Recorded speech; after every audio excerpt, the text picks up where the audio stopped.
10వ తరగతి తెలుగు ప్రథమ భాష 3 లెసన్స్ మనము గద్య భాగం చెప్పుకున్నామమ్మా. ఇక్కడ చూడండి, బాలకాండం అంటే ఉపవాచకం.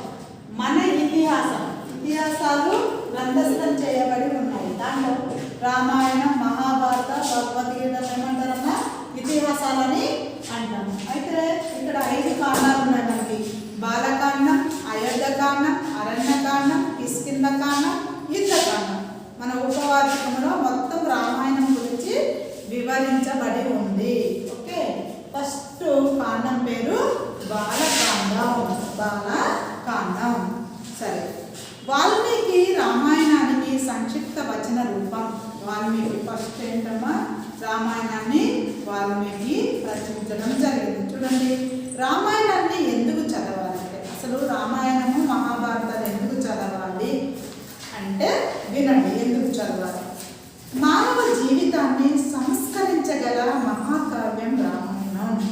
గొప్ప అంటే అన్ని విషయాలు తెలుసుకోవాలి, మంచి చెడులు అంటే ఖచ్చితంగా రామాయణాన్ని చదవాలి. గొప్ప కావ్యం, మహా అంటే మొత్తం భారతదేశంలో గొప్ప కావ్యం ఏదైనా అంటే రామాయణం అని అర్థం. మానవ హృదయాల నుండి ఎప్పటికీ చెల్లని కథ. అన్నదమ్ముల ప్రేమ, అక్క చెల్లెళ్ళ ప్రేమ, తల్లిదండ్రుల ప్రేమ, ప్రజల యొక్క బంధం, అనురాగం ఇవన్నీ ఉన్నాయంటే రామాయణంలోనే. అందుకని మనుషుల మధ్య అనుబంధాలు, అనురాగాలు, ప్రేమ, ఆప్యాయతలు ఉండాలి అంటే, సమాజంలో మంచి మనిషిగా తీర్చిదిద్దాలి అంటే ఖచ్చితంగా రామాయణాన్ని చదవాలి. అమ్మ నాన్నల అనురాగం, పుత్రుల అభిమానం, అన్నదమ్ముల అనుబంధం, భార్యాభర్తల సంబంధం, గురుభక్తి, శిష్యానురక్తి, స్నేహబలం, ధర్మబలం, వినయంతో ఒదగటం, వివేకంతో ఎదగటం, జీవకారుణ్య భావన, ప్రకృతి లాలన, ఇలా జీవిత పాఠశాలన్నింటినూ పట్టి చూపిస్తుంది రామాయణం. చూసారమ్మా, అమ్మ నాన్నల అనురాగం, తల్లిదండ్రులకి ఈ పిల్లలపై ఎటువంటి ప్రేమ అనురాగం ఉంటుందో రామాయణంలో ఉంటుంది. ఎందుకు? రాముడు అంటే ఎంత ప్రేమ దశరథ మహారాజుకి. చూసారా, చివరికి ప్రాణాన్ని రాముడు అడుగులకు వెళ్ళారు కాబట్టి ప్రాణాన్నే వదిలేసే అంత ప్రేమ ఉంది అని రామాయణంలో చెప్పబడింది. అట్లనే పుత్రుల అభిమానం అంటే పుత్రుల మీద అభిమానం కూడా అలానే ఉంది. ఎవరికి? దశరథ మహారాజుకి. ఓకే, అన్నదమ్ముల అనుబంధం, ఎగ్జాంపుల్ ఏందమ్మా? లక్ష్మణుడు. చూసారా, అతని యొక్క జీవితాన్ని కూడా లెక్క చేయకుండా అన్న కోసం అడవులకు వెళ్ళారు. అన్న మాట ప్రకారం అన్న వదిన అంటే తల్లిదండ్రులతో సమానాన్ని అన్న చెప్పినటువంటి మాటకి జవదాదని అటువంటి తమ్ముడు అంటే అన్నదమ్ముల ప్రేమ. మళ్ళీ అక్కడ భరతుడు కూడా ఎలా మరి వాస్తవంగా రాజ్యాన్ని పరిపాలించే హక్కు భరతుడికి ఇచ్చాడు. మన భారతదేశం అనే పేరు ఎందుకు వచ్చిందమ్మా?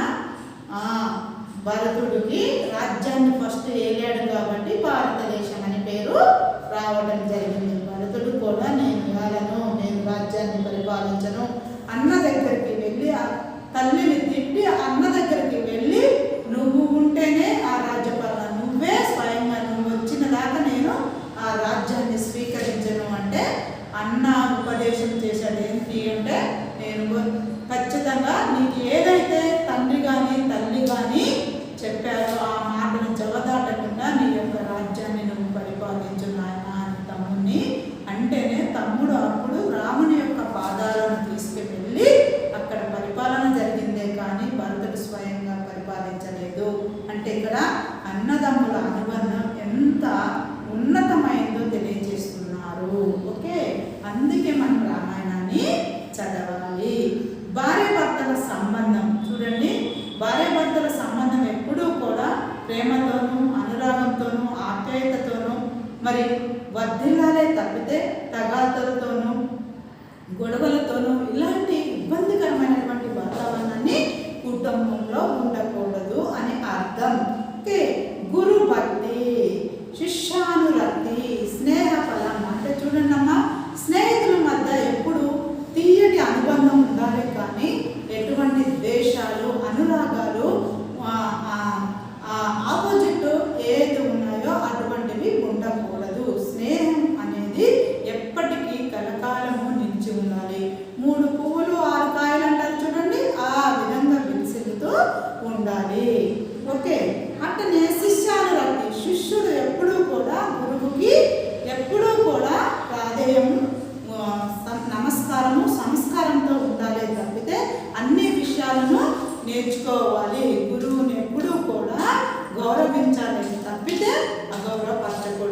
నీ గురువు నువ్వు గౌరవించకపోతే ఇతరులు ఎప్పుడూ కూడా గౌరవించలేదు. కాబట్టి ఎప్పుడు శిష్యుడు గురువుని గౌరవిస్తూనే ఉండాలి. ధర్మ బలం ఎప్పుడు కూడా మన బలం ఏంటో తెలుసా? ధర్మం ఎప్పుడు తప్పకూడదు. న్యాయాన్ని పలకాలి, నిజాయితీతో ఉండాలి. మనం అన్న మాట ఎప్పటికీ అది నిజంగానే ఉండాలి. 100 100 మనం మాట్లాడే మాట అందరికీ కూడా చక్కగా ఉండాలి తప్పితే ఇతరులను ఇబ్బంది పెట్టే విధంగా ఉండకూడదు. అటువంటి ధర్మాన్ని, న్యాయాన్ని మనిషి నమ్మాలి అని రామాయణం చెబుతుంది. వినయంతో ఒదగటం, పెద్దవారికి రెస్పెక్ట్ ఇవ్వటం, చిన్న పిల్లలకి కావాల్సినటువంటి అవసరాలను తీర్చటం ఎప్పటి మనిషికి ఉన్నటువంటి ఆలోచన. వినయంతో ప్రతి ఒక్కరు పెద్దలు, మన ఇంటి పక్కన కానీ, మన వాళ్ళు కానీ, మన తాతలు కానీ, మన తల్లిదండ్రులు కానివ్వండి, మన గురువులు కానివ్వండి, మనకన్నా పెద్దవాళ్ళు కానీ ఎప్పుడు వాళ్ళ ఎందుకు వినయంతోనే ఉండాలి. ఓకే, ఆ విధమైనటువంటి వినయాన్ని ఇక్కడ రామాయణంలో చెప్పబడింది. ఇప్పుడు రాముడు ఎప్పుడూ కూడా తండ్రి మాటకి జవదాటలేదు. ఎప్పుడు వినయ విధేయతలతోనే ప్రవర్తించడం జరిగింది. ఓకే, వివేకంతో ఎదగడం, జీవకారుణ్య భావన, ప్రకృతి లాలన, ఎప్పుడూ కూడా ప్రకృతిని ఆస్వాదించాలి. ప్రకృతిలో జరిగే ప్రతి విషయాన్ని కూడా మనము తెలుసుకోవాలి. ఓకే, ఇలా జీవిత పాఠాలన్నింటినీ పట్టి చూపిస్తుంది రామాయణం. రామాయణాన్ని చదవడం అంటే జీవితాన్ని చదవడమే. రామాయణం పరాయణ గ్రంథం కాదు, ఆచరణ ప్రధాన గ్రంథం. ఉత్తమ ధర్మాలను ఆచరిస్తే మనిషిగా ఎలా ఎదగలడో నేర్పుతుంది. చూసారన్నా, ఇది రామాయణం ఎందుకు చదవాలి అంటే ఆచరిస్తే మనిషిగా ఎలా ఎదగాలో నేర్పుతుంది. అంటే రామాయణంలో ఉన్నటువంటి కథ మనం పర్ఫెక్ట్గా చదివినట్లయితే ఎవరి మధ్య ఎటువంటి బంధాలు ఉన్నాయి, మరి ప్రజల్ని ఏ విధంగా రాముడు పరిపాలించాడు, అయోధ్య అనేటువంటి పరిపాలన ఎలా జరిగింది, ఎటువంటి ఆప్యాయతలతో కూడుకుంది, మనం కూడా ఫ్యూచర్లో ఎలా ఉండగలుగుతాం, కుటుంబ సభ్యులతో ఎలా ఉండాలి, బయట సమాజంలో ఎలా ఉండాలి, మనం చేస్తున్నటువంటి బతుకు కూడా మనం ఎలా పంచుకోవాలి ఇతరుల ఎందుని ప్రతి విషయాన్ని రామాయణం ద్వారా తెలుసుకోవచ్చు. అట్లనే మరి చిన్న పాత్రల ద్వారా సమృద్ధ సందేశాన్ని అందిస్తుంది. రామో విగ్రహవాన్ ధర్మ సత్య ధర్మ పరక్రమం అన్న మహితోక్తిని మారీచుని నోటి నుండి మహర్షి పలికించాడు. ఏంటి? రాముని యొక్క విగ్రహాన్ని చూస్తే ధర్మమే, సత్యమే, వజైద్య అన్నటువంటి పరక్రమం గలవాడు, శక్తియుక్తులు కలిగినటువంటి వాడు అని అర్థం. ఓకే, ఎవరి నోటి నుంచి? మారీచుడు. అయితే ప్రతి ఒక్కరు కూడా ఆచరించాల్సినటువంటి గ్రంథం రామాయణం. ఎందుకు చదవాలి అంటే ఖచ్చితంగా మన అడుగులు సరైనటువంటి మార్గంలో పడాలి అంటే ఖచ్చితంగా రామాయణాన్ని చదవాలి. మంచి మార్గంలో నడవాలి అంటే మన యొక్క నడవడిక ఎప్పుడూ కూడా మంచిగా ఉండాలంటే ఖచ్చితంగా రామాయణాన్ని చదవాలి. సత్యాన్ని, ధర్మాన్ని, న్యాయాన్ని ఆచరించినప్పుడే రామాయణం చదవడం వల్ల మన యొక్క జ్ఞానాన్ని పెంపొందించుకోగలుగుతాం. రామాయణం వంటి ఆదర్శ కావ్యం నా భవిష్యత్తు. మనిషి ఉన్నంతకాలం రామాయణం ఉంటుంది. రామాయణం ఎప్పుడైతే చదువుతామో అప్పుడు మనం ఎప్పుడూ కూడా మనతో పాటు ఉన్నటువంటి వారికి ఎటువంటి బాధలు ఉండవు. ప్రపంచ సాహిత్యంలో ఆది కావ్యం రామాయణం. ప్రపంచంలోనే సాహిత్యం ఆది కావ్యం అంటే ఆది, మొదట ఆది కావ్యం మీద ఆది కావ్యము రామాయణం. ఆది కావ్యం ఏంటి? రామాయణం. ఓకే, ఆది కావ్యము రామాయణం. వాల్మీకి మహర్షి దీన్ని రచించి ఆది కృతి పొందాడు. రామాయణాన్ని ఎవరు రచించారమ్మా? వాల్మీకి రచించాడు. ఆది కవి మొదటి కవి ఎవరమ్మా? వాల్మీకి. ఓకే, రామాయణం పౌరస్త్య వద, సీతహచ యాచరితం, మహత్ అనే 3 పేర్లు దీనికి ఉన్నాయి. 6 కాండాలతో 24,000 శ్లోకాలతో సంస్కృత భాషలో సాగిన రచన ఇది. చూడండి అమ్మా, వీటికి 3 రామాయణానికి 3 పేర్లు ఉన్నాయి. ఒకటి రామాయణం, చూడండి 3 పేర్లు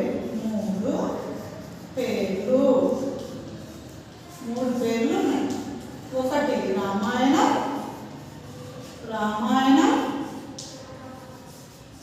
2 పౌరస్త గ్రంథం పౌరస్త వేద. Okay okay. నెక్స్ట్ సీతాయ చరితం సీతాయ చరితం ఓకే. ఈ 3 పేర్లు రామాయణానికి ఉన్నాయి. మరి దీనిలో 6 కాండాలు ఉన్నాయి, 24,000 శ్లోకాలు ఉన్నాయి. చూడండి అమ్మ, ఎన్ని కాండాలు ఉన్నాయి? 6 కాండాలు ఉన్నాయి. 6 కాండాలు ఉన్నాయి.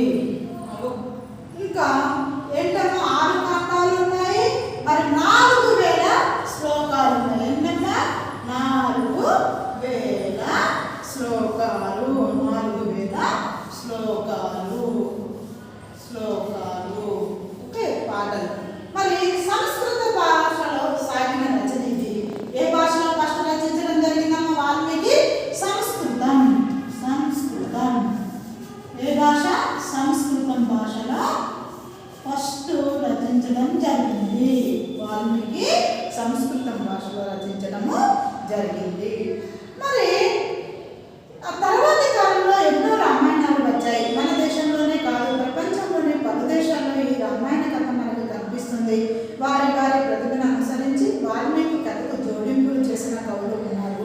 అవి నిజం అన్నంతంగా ప్రచారం పొందాయి. కొన్ని సంఘటనలు వాల్మీకి రామాయణ కథను సంక్షిప్తంగా అందించే ప్రయత్నం ఇది. సమున్నత సమాజాన్ని నిర్మించడమే లక్ష్యంగా ముందు తరాల వారికి స్ఫూర్తి కోసం చేసిన రచన ఇది. ఏంటమ్మా? సమున్నతమైనటువంటి సమాజం, అందరూ కలిసికట్టుగా జీవించాలి, అనురాగాలతో ప్రేమతో. మరి ఈ అన్నదమ్ముల అనుబంధము పర్ఫెక్ట్.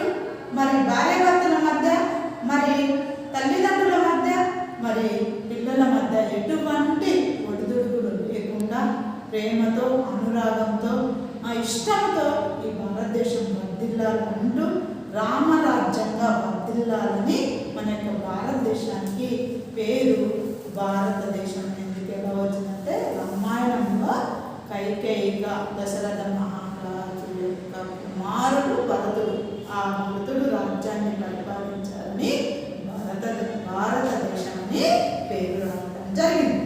ఫస్ట్ బాలకాండం. కాండాల్లో ఏంటమ్మా? భాగం, విభాగాలు.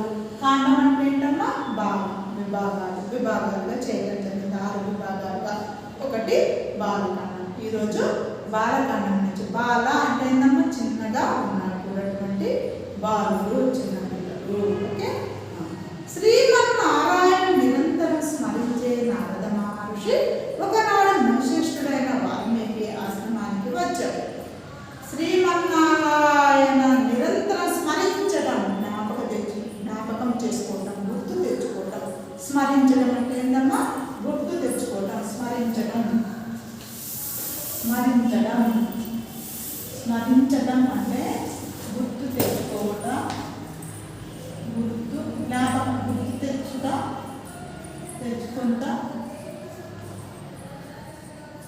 జ్ఞాపకం,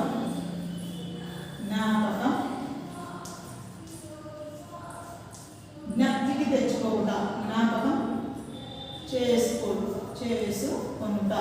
ఓకే. స్మరించడం అంటే ఒకసారి అనుకోవడం. ఓకే. ఎవరు? నారద మహర్షి. ఎవరమ్మా? నారద మహర్షి.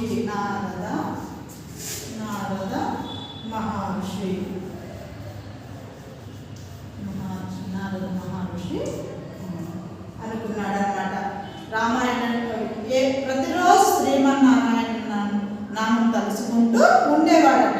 మునిశ్రేష్ఠుడైన ముని ఎవరు? వాల్మీకి అక్కడికి వచ్చాడు. నారదుడు తపస్వి, బాగా తపస్సు చేస్తూ ఉండేటువంటి వాడు. వాక్చాతుర్యంలో శ్రేష్ఠుడు. వాక్చాతుర్యం ఆపకుండా వచ్చినటువంటి సందర్భాన్ని పర్ఫెక్ట్గా మాట్లాడేవారు వాక్చాతుర్యం గలవారు అని అర్థం. ఓకే. వాల్మీకి జిజ్ఞాసతో నారదుల వారిని అడిగాడు. జిజ్ఞాస అంటే ఏంటమ్మా? తెలుసుకోవాలనే కోరిక. ఏం కోరిక?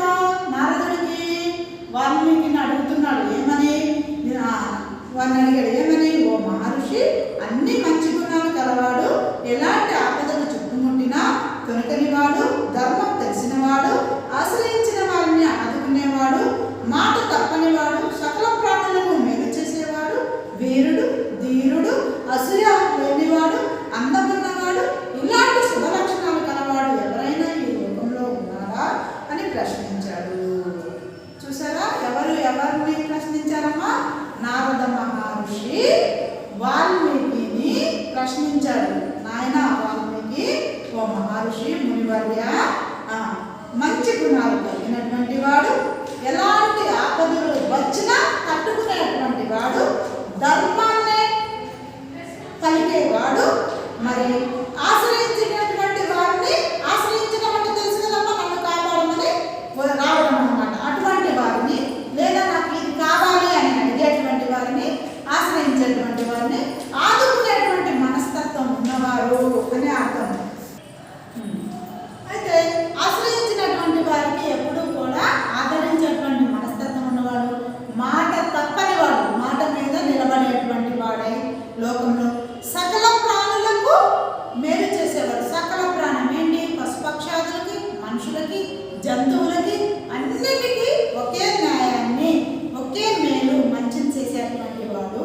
మరి వీరుడు, ధీరుడు, ఎటువంటి కష్టాలు వచ్చినా ఇతర దేశస్తులు వచ్చి వారిపై యుద్ధం చేసిన సిద్ధాంగా ఉండేటువంటి వీరుడు, ధీరుడు, అసూయ లేనివాడు. అంటే ఇతర రాజులు ఎంత సంపాదించారు, మనం ఇంతే ఉంది, మరి మన రాజ్యాన్ని మనం పెంపొందించుకోవాలి, అది చేయాలి, ఇది చేయాలి అని కాకుండా అసూయ అనేది కోపం, ఇతరుల మీద ఈర్ష్య, ద్వేషాలు లేకుండా ఉండేటువంటి వాడు, అందం ఉన్నవాడు. మళ్ళీ ఎలా ఉండాలి? అందంగా, బ్యూటిఫుల్గా ఉండాలి, ఆదుకునేవాడు. ఇలాంటి శుభ లక్షణాలు, అంటే శుభం అంటే మంచి మంచి లక్షణాలు కలిగిన వాడు ఎవరైనా ఉన్నారా అని ఎవరు అడుగుతున్నారు? నారద మహర్షి మునేంద్రుడైనటువంటి వాల్మీకిని అడుగుతున్నాడు. నారదుడు చిరునవ్వుతో సమాధానం ఇచ్చాడు. మహాముని, ఇన్ని లక్షణాలు అంటే ఇక్కడ నారద మహర్షిని వాల్మీకి అడుగుతున్నాడు అనమాట. నారదుడిని వాల్మీకిని అడగటం కాదు, వాల్మీకినే నారద మహర్షిని అడుగుతున్నాడు. ఇటువంటి మంచి లక్షణాలు కలిగిన వారు ఉన్నారా? ఒకే వ్యక్తిలో కుదురుకోవడం సాధారణంగా జరగదు, కానీ నీవు తెలిసిన విశిష్ట గుణాలను ప్రతిపాదించిన వాడు శ్రీరాముడిని తెలిపాడు. రామాయణ గాథను సంక్షిప్తంగా వాల్మీకి వినిపించాడు నారదుడు. అక్కడి నుంచి బ్రహ్మలోకానికి వెళ్ళిపోయాడు. విషయమంతా చెప్పాడు. విషయాన్ని రామగాథనంతా వినిపించాడు. ఎవరికి? వాల్మీకిని. అక్కడి నుంచి బ్రహ్మలోకానికి, నారదుడు ఎక్కడ ఉంటాడమ్మా? బ్రహ్మలోకంలో ఉంటాడు కదా, అక్కడికి వెళ్ళటం జరిగింది. ఎవరికి అప్పగించి? వాల్మీకిని. ఎవరి గురించి? రామాయణాన్ని, కథనంతా కూడా. గాథ అంటే కథ. ఓకే, రామకథ వాల్మీకి మనసులో నాటుకుపోయింది. మనసు, హృదయం. మనసు అంటే ఏంటమ్మా? హృదయం. హృదయంలో ఉండిపోయింది. ఓకే, నారదుని మాటలు ఇంకా చెవిలో ఇల్లు కట్టుకొని పోరుతున్నాయి అంటే ఏంటమ్మా? పోరాడుతున్నాయి, ఇల్లు కట్టుకొని గృహం ఏర్పరచుకున్నాయి. నారదుడు ఏదైతే చెప్పాడో అన్ని లక్షణాలు గలటువంటి వ్యక్తి ఎక్కడైనా ఉన్నారా అంటే అవన్నీ ఆలోచిస్తున్నాడు. ఇటువంటి వారు ఎక్కడ ఉన్నారు ఏంటి అని. గంగా నది సమీపాన గల తమసా నదికి స్నానం చేయడానికి బయలుదేరాడు. భరద్వాజుడు శిష్యులు వెంట నడుస్తున్నాడు. తమసా నది మంచి వారి మనసు వరే స్వచ్ఛంగా ఉంది. ఇక్కడ ఏ నది వచ్చిందమ్మా? ఫస్ట్ తమసా నది. తమసా నది. ఓకే, తమసాన నది.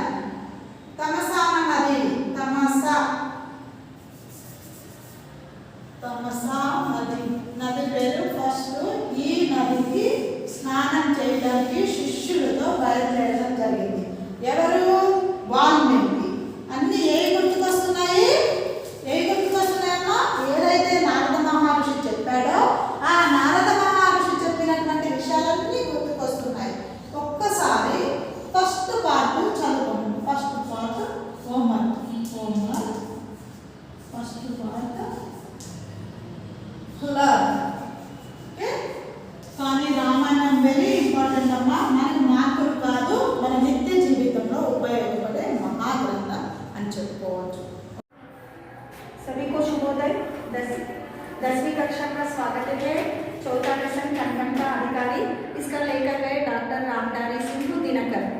इसके कवि के बारे में जानकारी दी है बेटा पिछले कक्षा में। और एक बार सुनो, डॉक्टर रामधारी सिंह दिनकर हिंदी के प्रसिद्ध कवियों में से एक है। रामधारी सिंह दिनकर कौन सा कवियों में एक है? हिंदी कवियों में एक है। इनका जन्म सन 1908 में बिहार के मुंगेर में हुआ तथा निधन सन 1974 में हुआ। इनका जन्म कब हुआ? 1908 में बिहार के मुंगेर में हुआ तथा इनका मृत्यु कब हुआ? 1974। इनका जन्म, कवि का जन्म कब हुआ बेटा? 1908। 1908। इनका मृत्यु 1974, 1974-98। कौन सा गांव में जन्म हुआ? जन्मस्थल, जन्मस्थल कहाँ है बेटा? जन्मस्थल बिहार के मुंगेर गांव में हुआ। मुंगेर गांव में इनका जन्म हुआ। इनका निधन 1974 में हुआ। इन्हें हिंदी का राष्ट्रकवि भी माना जाता है। उर्वशी कृति को इनको ज्ञानपीठ पुरस्कार से सम्मानित किया गया है। इसमें क्या है बेटा? किसके बारे में है? श्रेम के बारे में है। विषय प्रवेश, मेहनत ही सफलता का कुंजी है। मेहनत बोले तो क्या है? Hard work. मेहनत बोले तो क्या है? Hard work. मेहनत, हार्ड वर्क। सफलता बोले तो सक्सेस। सफलता बोले तो सक्सेस। सक्सेस। और कुंजी, कुंजी बोले तो की।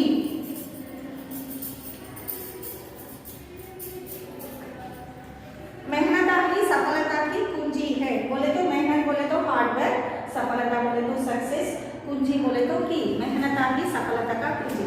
हमारा सफलता का कुंजी क्या है? हमारा हाथ में चाहे हार्डवर्क करे तो सभी हमको प्राप्त हो सकता है। हार्डवर्क नहीं करके हमारा पास ही हम क्या करते हैं? पढ़ाई का समय भगवान को प्रार्थना करें तो सब मिल जाता? नहीं मिल जाता।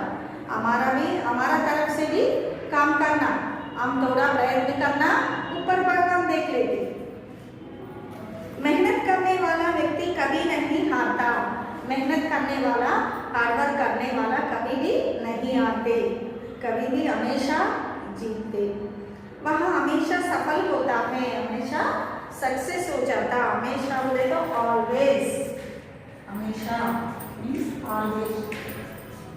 ऑलवेज एवरी टाइम हार्डवर्क करने वाला सभी भी सफल पा जाता। क्योंकि काल्पनिक जगत को साकार रूप देने वाला वही है। हमारा काल्पनिक, हम स्वप्न देखते हैं ना, स्वप्न में हम ऐसा होना है, उन्नत शिखर पाने के लिए हम क्या करना? हार्डवर्क करें तो उन्नत शिखर पाते। हम अच्छा मार्क्स, अच्छा अंक प्राप्त करके अच्छा प्रथम श्रेणी में पास होने के बाद और जब भी जल्द मिल जाता, अच्छा पढ़े तो अच्छा ही, पढ़ाई में भी, काम पर भी, इसमें भी अच्छा मेहनत करें तो हम सक्सेस, सफलता प्राप्त कर सकते हैं। इसके कण कण के पीछे उसी का श्रम है, इसीलिए इसका कण कण के पीछे इसका श्रम है, इसीलिए ये वही कण कण का अधिकारी है। वही कौन है? श्रम करने वाला कण कण का अधिकारी है। अब पढ़ने चलेंगे कविता को। एक मनुष्य संचित करता है अर्थ पाप के बल से और भोगता उसे दूसरा भाग्यवाद के छल से। क्या बोल रहे हैं इसमें रामधारी सिंह दिनकर? एक मनुष्य संचित करता है। एक मनुष्य, मनुष्य बोले तो मनुष्य, संचित करना, इकट्ठा करना, संचित करना, इकट्ठा करना। संचित बोले तो इकट्ठा, इकट्ठा करना। संचित करना बोले तो इकट्ठा करना। अर्थ पाप के, धन दौलत, अर्थ बोले तो धन दौलत, पाप के बल से और भोगता उसे दूसरा भाग्यवाद के चाल से। क्या बोल रहे इसमें? एक मनुष्य संचित करता है, एक मनुष्य पाप के बल से क्या करता? धन इकट्ठा करता, धन इकट्ठा करता है। करके क्या करता? कि एक मनुष्य पाप के बल से धन इकट्ठा करता है, एक अच्छा पुण्य से एक अच्छा काम करके उन्नति कर पाते। एक पाप से हम देखते ना ये दुनिया में कैसा है, एक एक पाप से करते हैं, एक एक अच्छा काम करके, श्रम करके, मेहनत करके इकट्ठा कर लेता धन। दूसरा क्या करते हैं, पाप से धन को इकट्ठा करता है, तो इसे भाग्यवान के चाल पर भोगता है। इसे कौन लेते हैं, उनका भागस्याम है, हम भागीदार है बोल के दूसरा इनका धन भोगता है। यही इस कविता का मतलब है। एक मनुष्य संचित करता है, एक मनुष्य इकट्ठा करता है धन को। अर्थ पाप के बल से, पाप के बल से धन इकट्ठा करता है और भोगता उसे दूसरा, दूसरा उनको भोगता, उन्होंने भागीदार है बोल के, भागस्वामी है बोल के दूसरा भोगता है। भाग्यवाद के चाल से, धोखा से, किस्मत वाले। भाग्य कैसा रहता बेटा, भाग्य बोले तो अदृष्ट, लकी, अपॉर्चुनिटी। कैसा आता भाग्य, भाग्य और कर्म श्रेष्ठ मानते हैं। भाग्य कैसा रहता, सभी को भाग्य खुल जाता है एक बार और फट जाता। भाग्य आए तो कैसा रहता, बहुत सुख रहता, बहुत धन आते, सब सुख हमारे पास आ जाता है, हम आनंद से रहता है, सभी इसको सम्मान करता है, सभी प्राप्त कर सकते। धन है तो सभी प्राप्त कर सकते ना, सभी प्राप्त कर सकते, सुख रहता, जीवन सुखमय रहता, सभी उसको सम्मान करते, आदर करते। सेकंड, नर समाज का भाग्य एक है, नर समाज का भाग्य एक है, वहाँ से वहाँ भुजबल है, जिसके सम्मुख झुकी हुई पृथ्वी विनित नभुतल। इसमें क्या बोल रहे रामधारी सिंह दिनकर, नर समाज का भाग्य एक ही है, क्या है, श्रम और भुजबल। नर समाज का भाग्य एक ही है, वहाँ है श्रम, वहाँ भुजबल है। क्या बोल रहे, श्रम और भुजबल के महत्व के बारे में बताते हुए, इसमें किसके बारे में बताया, श्रम और भुजबल के बारे में बताया।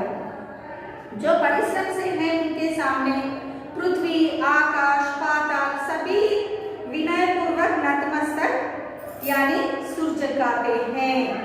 क्या बोल रहे इसमें, नर समाज का भाग्य एक है, वहाँ श्रेम वहाँ भुजबल है। और श्रेम और भुजबल के महत्व के बारे में रामधारी सिंह बताते हुए कहते हैं कि भाग्य समाज में मनुष्य का काम है श्रम करना। मनुष्य का काम क्या है, श्रम करना। हम हमेशा श्रम करते, किसके लिए करते, धन के लिए श्रम करते, इकट्ठा करना। सभी को कहाँ में जाओ, पैसे से ही काम रहेगा, है ना। पैसे है तो, धन है तो सभी सुख प्राप्त हो जाता, सभी को सुख प्राप्त हो जाता, सम्मान भी मिलता। श्रम करना, समाज में मनुष्य का क्या काम है, श्रम करना। श्रम करना, जो परिश्रम करते हैं उनके सामने, जो परिश्रम करते हैं, परिश्रम बोले तो भी मेहनत, हार्डवर्क करे तो उनके सामने क्या होता, पृथ्वी, पृथ्वी बोले तो धरती, आकाश, आकाश आसमान, आसमान कहते स्काई, पाताल सभी विनय पूर्वक नतमस्तक।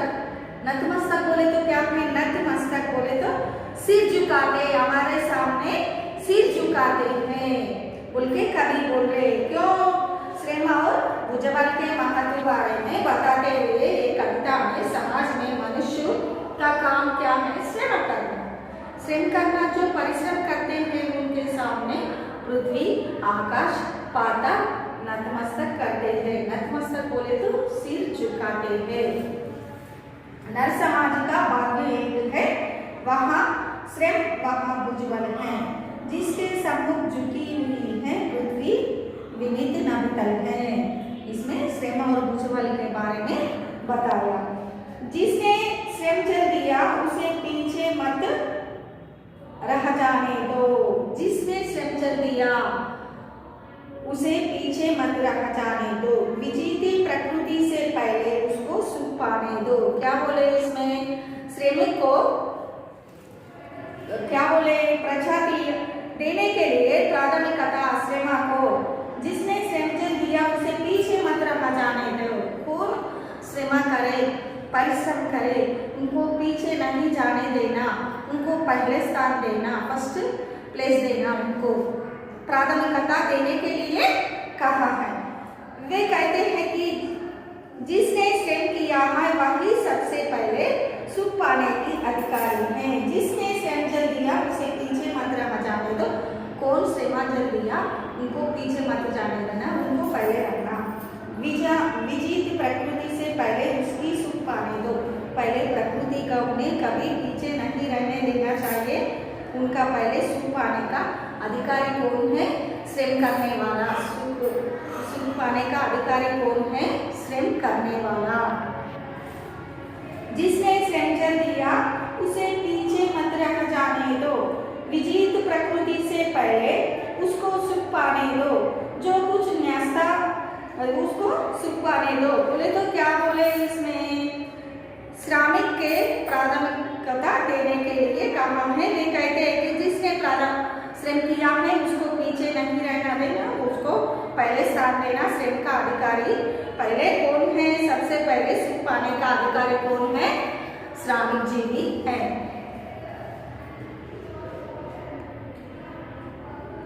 चौथा, जो कुछ न्यस्त प्रकृति में है वह मनुष्य मात्र का धन है। धर्मराज उसके कण कण का अधिकारी जन जन है। क्या बोले इसमें? जो कुछ न्यस्त प्रकृति में है, प्रकृति में है जो नस्त, धर्मराज को संबोधित किया। इसमें वे कहते हैं कि धर्मराज इस प्रकृति में भगवान ने जो कुछ भी दिया है उसे स्वीकार करना चाहिए। भगवान क्या दिए वो स्वीकार करना। यहाँ केवल मनुष्य मात्र के लिए ही आई है, ये केवल मनुष्य के लिए आई है। भगवान कौन सा दिए तो वो स्वीकार करना। हम प्रकृति के हर कण का भोगने वाला अधिकारी कौन है बेटा? परिश्रमी लोग हैं। भोगने वाला, प्रकृति की भोगने वाला अधिकारी कौन है? जन जन है। जन जन बोले तो परिश्रम करने वाला, परिश्रम करने वाला, परिश्रम करने वाला कण कण का अधिकारी है उनके बताया। मेहनत ही सफलता का कुंजी है। और एक मनुष्य संचित करता है अर्थ पाप के बल से। और एक बार देखो बेटा पोएम्स, एक बार और एक बार एक्सप्लेन करके एक बार देखो। एक मनुष्य संचित करता है अर्थ पाप के बल से और भोगता उसे दूसरा भाग्यवाद के चाल से। इसमें क्या बोल रहे हैं? श्रम के बारे में। इसके पाप के बल से धन इकट्ठा करता है, एक पुण्य से करता है, एक पाप से इकट्ठा करता है। इकट्ठा करके क्या करते हैं? धन इकट्ठा करते हैं, दूसरे भाग्यवाद के चाल से उसे भोगते हैं। नर समाज का भाग्य एक है, वहाँ श्रम वहाँ भुजबल है। जिसके सम्मुख झुकी हुई पृथ्वी विनीत नवतल है। क्या बोल रहे हैं इसमें? श्रम और भुजबल के महत्व के बारे में बताया है। समाज में मनुष्य का काम है श्रम करना।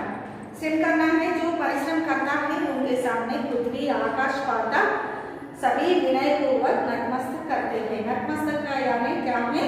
सिर झुकाते हैं। थर्ड पोएम क्या है? जिसने श्रम जल दिया उसे पीछे मत रह जाने दो। विजित प्रकृति से पहले उसको सुख पाने दो। इसमें क्या बोल रहे? श्रमिक को प्राथमिकता देने के लिए कहा है। श्रम करने वालों को पीछे नहीं करना, पीछे नहीं करना, उसको प्राथमिकता देना। सबसे पहले सुख पाने का अधिकारी है, उसे सभी पीछे नहीं रखे देना चाहिए उनके कहा। जो कुछ नष्ट प्रकृति में है वहाँ मनुष्य मात्र का धन है। धर्मराज उसके कण कण का अधिकारी जन जन है। क्या बोले इसमें? धर्मराज को संबोधित किया। वे कहते हैं कि ये धर्मराज, इस प्रकृति में भगवान ने जो कुछ भी दिया है उसे स्वीकार करना चाहिए।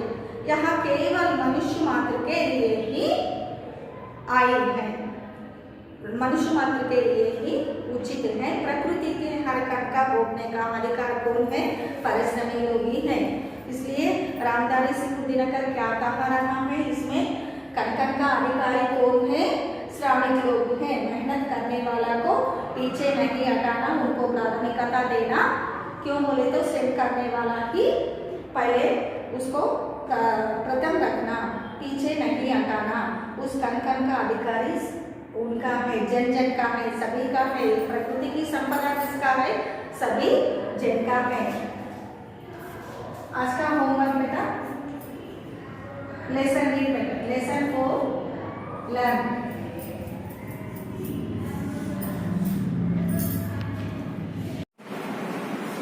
Seema, after finishing of this 4th unit B reading, I am going to continue the C reading and tribute. This unit is totally covered with the film and the film industry. And here a tribute, it was one of these, and it was I am going to read out this lesson.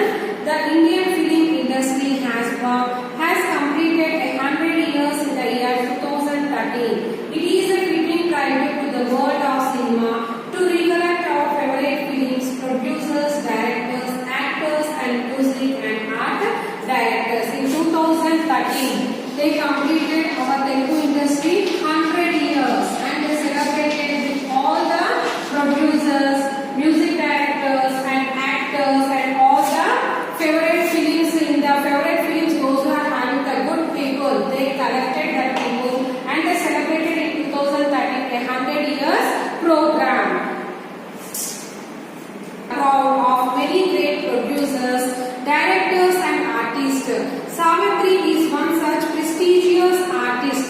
Ever since she was 8, she enlisted interest in learning dance. Later, she associated herself with the theatre. She formed a theatre organization as well. She had little difficulty in entering the film field. When Savitri was 12, she was offered a role in the film Agni Pariksha, but was finally dropped as she looked too young for the role. What happened? This is the title about the actress Savitri. What happened? Telugu audience are very proud of many great producers, directors and artists, and in that Savitri is one of such prestigious artists. Ever since she was 8, when she was entering into the film industry, how much she was having the age mark? Only 8 years, and she was interested in learning dance. Later she associated herself with the theatre and afterwards she formed the organization as well, and she had little deficiency in the entering the film field. When Savitri was 12, she was the age of how many years mark? 12 years. She entered into the film. What is that film? Agni Pariksha, but she did not suit for that character because she was very young, like child she was looking, and she dropped in the middle of the film. She was given a song sequence, Ranante Ranu Ranu in Patala Bhairavi. Savitri's part in it was brief, but the effect of her performance was considerable. Her expressions were beautiful. A lot of filmmakers recognized a potential artist in her. Here, later after this, she given a song sequence, Ranante Rani Ranu, and she was given the Patala Bhairavi as Savitri's part, and she was filled with effect for her performance, whatever, it was a considerable. A lot of filmmakers recognized a potential artist in her. As a result, she was elevated to the role of a heroine by the noted director L.V. Prasad in the film Samsaram in 1980. In which film she was acted first? Samsaram. When it was 1950. On the set she was nervous. She had to repeat many takes and this proved a setback for her. The role was given to someone else and she was given a small role of less import. She was frightened because it was the first film in the Samsaram. It was held in the year 1950 and she taken away from that role and she was given to the another small role and she was very upset and of less import and less amount she was given. In the film Devadasu, which film? Devadasu. In which year it was taken? 1953. One of the best particularism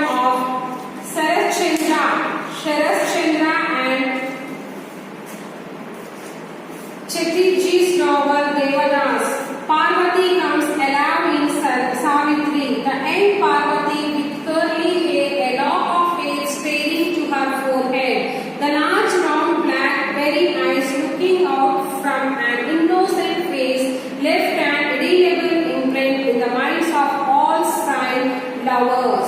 She coined Devada's love and the role of a rich man's wife. Marvelously, Savitri left her mark in his evergreen Telugu classics. In this film, Devadasu, she was acted with the Sarat Chandra, and in this Devadasu, Parvati comes alive in Savitri, and she was acted with the curly hair. In the Savitri, how she was curly hair in the front was, and dark black eyes will be there, and she will look very innocent face, and she was very marvelous, and she acted as a rich man's wife in this character. In this Devadasu, rich man wife, she acted like that, and she given the role very perfectly. Savitri established her credentials with Agandi 1955. She gave an exceptionally brilliant performance as a woman forced to marry a mentally retarded person, ANR. She nurses him back to health. She also teaches a lesson to her in laws, who comes back against her husband. In Vijma Agandi in 1955, she was given the character as brilliant performance because of mentally retarded person. ANR was in this film, he was a mentally retarded person. With that person, she used to take him and she nurses him back to him same health, and she also teaches a lesson to her in Ila's house. Savitri captured the audiences with her charm and magnificent acting. She was able to convey a wide range of feelings through her expressive eyes. Her mischievous look, it captures anyone. The look of fake anger provokes the look filled with real anger, persists the heart. The look of passion while waiting for her lover. The pain-filled look when her love fails. The confident look that seems ready to face any situation. All these myriad emotions are hidden in her eyes. The dimensions are endless and pages can be filled to describe the magic spell of her eyes. In one of the picture, she given the expressive eyes and she was having the feelings how to do the dialogues. And she captures anything, fake hunger, and she looks very precious heart. And while waiting for her lover, the pain filled with the heart and confident look that seems to ready to face any situation. And all the emotions hidden in her eyes. With the help of the eyes only, she used to manage how the emotions will be and how the situation will be. When it was going to laugh, how the eyes should be, and when it was going to the emotional scene, how the eyes should look like. Like that she was going to practice.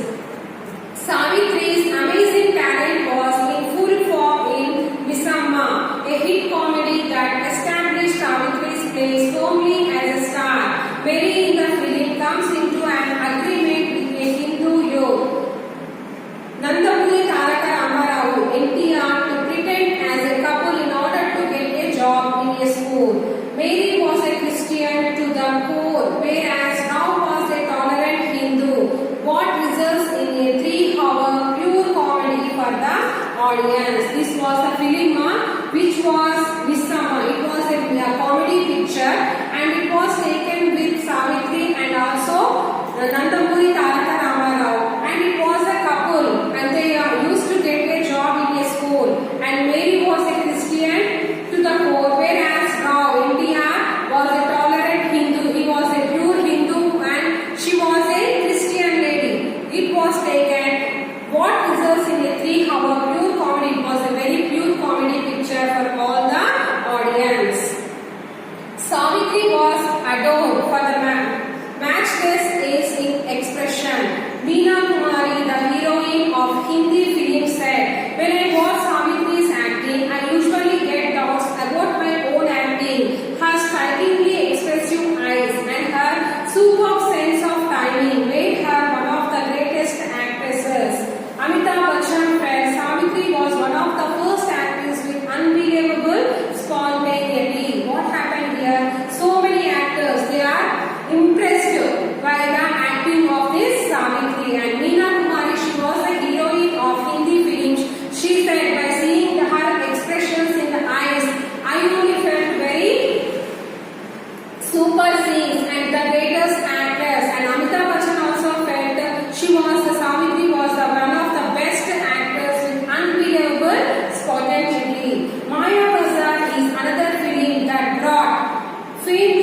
main role and she was acting as a Sasireka, and it was a remarkable film in the Telugu culture, and Savitri plays a role of Maya, not Priya, and Sasireka as a Gatotkacha, one of the persons.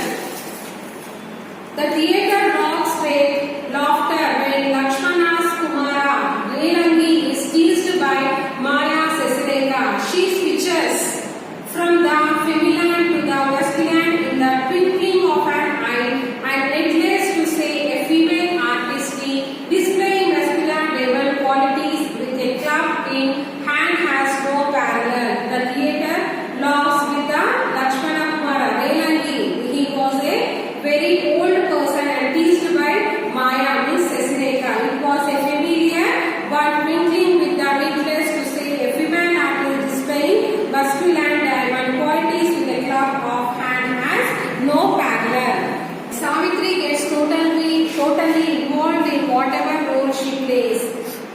Chivaraku Migilindi is one such film. She played the role of a nurse in a physiotherapy ward. In a particular cell, the nurse has a nervous breakdown and cries uncontrollably. The shot was over, cut. The director said, but Savitri, who played the role, could not stop crying. Everyone in the set had to run to her and specify her. The film became a milestone in her career. Here, one of the film, she was acting, so how the acting was not, she was totally impressed in that acting only. And Chivaraku Migilindi, in that play, she was acting as a nurse. And in that, the director was saying that he was saying to stop, cut. He was saying, but also she was crying very enthusiastically because totally she was engrossed in that character. For that purpose, she was crying, and all the people, those who were working beside of the set, they went away and they catched her. What happened is that much scene, that much influence she was having. It was a milestone to her career. Savitri was awarded the title Mahanati, the Supreme Artist. She also received the Presidential Award for her performance in Chivaraku Migilindi, the magnum opus of Savitri. She was the recipient of Kalaimanmani and Nadigaya Tilaka from Tamil film industry. Savitri had nearly 300 films in her credit. How many films she was taken, ma'am? 300 films. Her career was nearly 30 years long. She was equally admired by Telugu and Tamil film lovers. She also acted in a few Kannada and Hindi films. She had a loyal share of films when she was at the zenith of her career. Her passion for films was so strong that she directed and produced a few films in spite of certain adversities. She was acted in 30 films in Telugu and also in the Tamil, and she was acted some of the films in Kannada and as well as in the Hindi, and she was having the Mahanati award also. She was identified. Now, Savitri was a human artist. She was generous to the people who were in need. Once she donated all the jewelry she was wearing to the Prime Minister's fund. Her rise as a star was like a mirror. She left the world in 1981 when she was lifted in 1981, leaving an unique and unsurpassed legacy behind her. She was a human artist. When she donated all the jewelry she was wearing to the Prime Minister fund, because so many help people will be needed, and she was living here from 1981. Savitri is no more, but she is among us with her unforgettable roles. Her versatility lies on and on and on. She is no more now, but all the films which was taken from her, it was unremarkable, unforgettable. Paying tribute to her, the director and producer Dasari Narayan Rao said, what he was said, ma'am? Many artists are forgotten soon after the death, but it was not so with Savitri. She will be remembered as long as celluloid lives on. This he was said. Who said, ma'am? Dasari Narayan Rao said, all